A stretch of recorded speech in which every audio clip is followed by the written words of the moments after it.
The ingredients needed are sweet corn, butter, roast beef powder, and balado powder.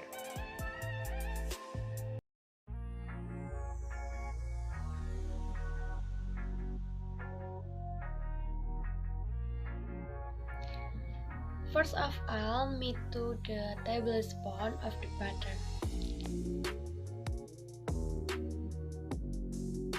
After that, divide the melted butter into 2 parts into a bowl.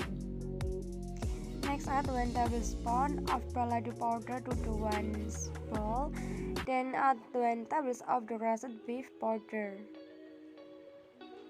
Wait for 5 minutes. Then, brush the corn with the seasoning.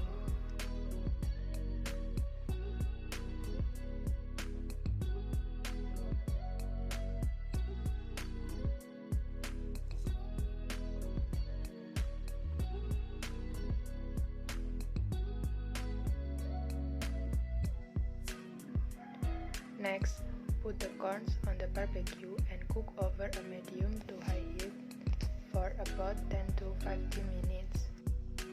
Finally, take the corn off barbecue and enjoy.